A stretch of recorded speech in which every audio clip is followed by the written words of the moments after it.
بسم الله الرحمن الرحيم. إن الحمد لله نحمده ونستعينه ونستغفره، من يهده الله فلا مضل له ومن يضلل فلا هادي له، وأشهد أن لا إله إلا الله وحده لا شريك له، وأشهد أن سيدنا ونبينا وحبيبنا وشفيعنا وقرة أعيننا محمدا عبده ورسوله، صلى الله تبارك وتعالى عليه وعلى آله وأصحابه وأزواجه وذريته وبارك وسلم تسليما كثيرا. أما بعد، فأعوذ بالله من الشيطان الرجيم. بسم الله الرحمن الرحيم. تبارك الذي بيده الملك وهو على كل شيء قدير، الذي خلق الموت والحياة ليبلوكم أيكم أحسن عملا. وقال تعالى: إنما يتقبل الله من المتقين. وقال تعالى: إنه من يتق ويصبر فإن الله لا يضيع أجر المحسنين. سبحان ربك رب العزة عما يصفون، وسلام على المرسلين، والحمد لله رب العالمين. اللهم صل على سيدنا محمد وعلى آل سيدنا محمد وبارک وسلم. جس کے دل میں آخرت کا یقین ہو، جس کے دل میں آخرت پر یقین ہو، اللہ پر ایمان ہو، وہ ہر کام کو کرتے ہوئے اس بات کی کوشش کرتا ہے، اس بات کی فکر کرتا ہے کہ میری آخرت سنور جائے. دنیا چند روزہ ہے، مختصر ہے. آج ہم ہیں، کل نہیں ہوں گے، کل ہوں گے تو پرسوں نہیں ہوں گے. بہت سے لوگ پچھلے سال تھے، آج نہیں ہیں. بہت سے آج ہیں، اگلے سال نہیں ہوں گے. مسلمان کی ہر وقت یہ فکر ہوتی ہے کہ میری آخرت کیسے سنور جائے. آخرت کی فکر ہر وقت مسلمان کو دامن گیر ہوتی ہے. مسلمان اس بات پہ پریشان نہیں ہوتا کہ مجھے سر میں درد ہے، مجھے پیٹ میں درد ہے، اور میں غریب ہوں، اور میں بے روزگار ہوں. مسلمان کے لیے یہ پریشانی نہیں ہے. مسلمان کو اس بات کی پریشانی ہوتی ہے کہ میرا آخرت میں کیا بنے گا.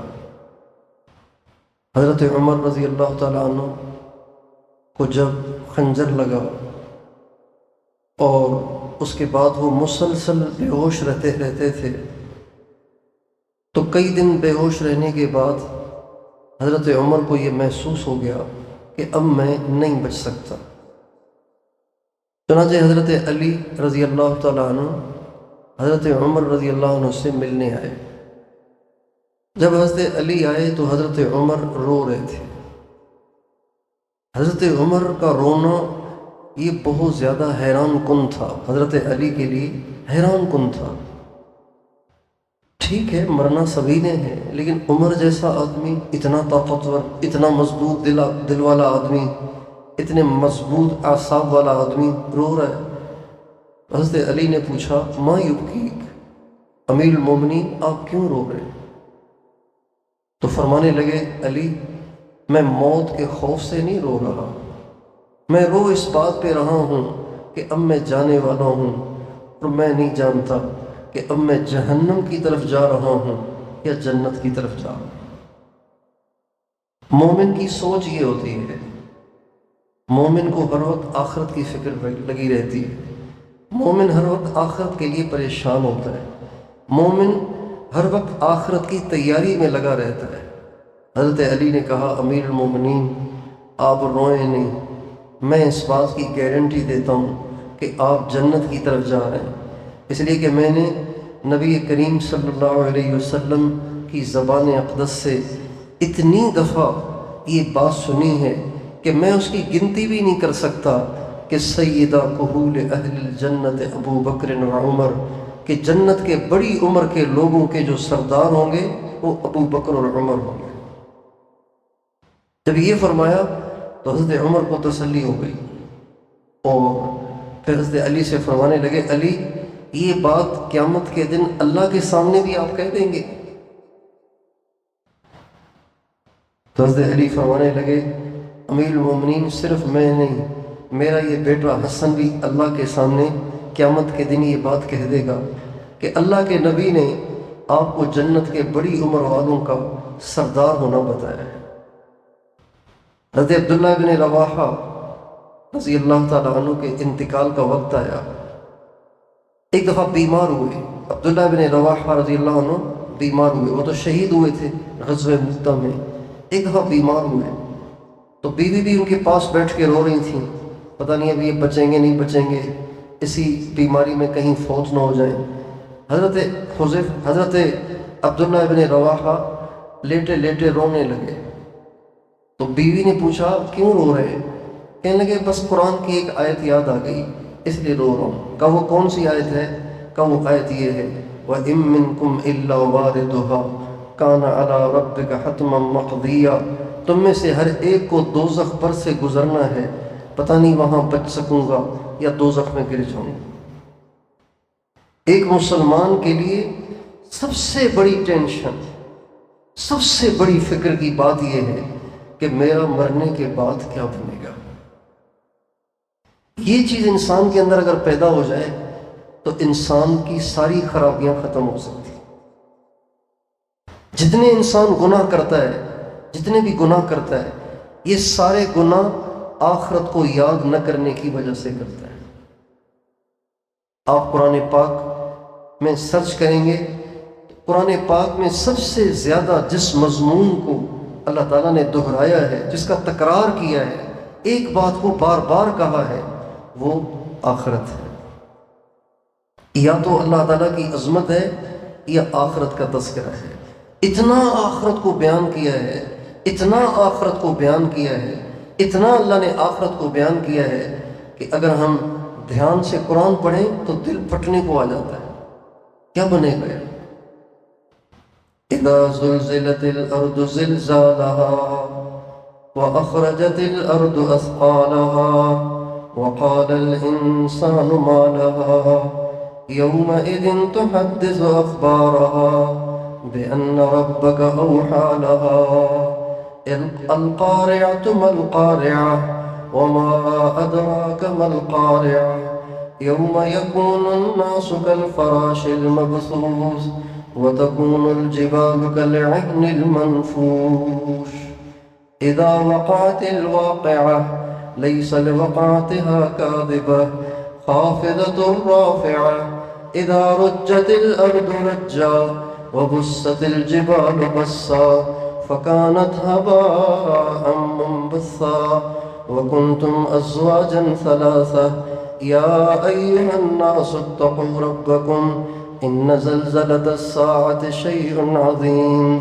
يوم ترونها تذهل كل مرضعة عما أرضعت وتضع كل ذات حمل حملها وترى الناس سكارى وما هم بسكارى ولكن عذاب الله شديد إذا الشمس كورت وإذا النجوم انكدرت وإذا الجبال سيرت وإذا العشار عطلت وإذا الوحوش حشرت وإذا البحار سجرت وإذا النفوس زوجت وإذا الموءودة سئلت بأي ذنب قتلت إذا السماء انفطرت وإذا الكواكب انتثرت وإذا البحار فجرت وإذا القبور بعثرت يوم تكون السماء كالمهل وتكون الجبال كالعهن ولا يسأل حميم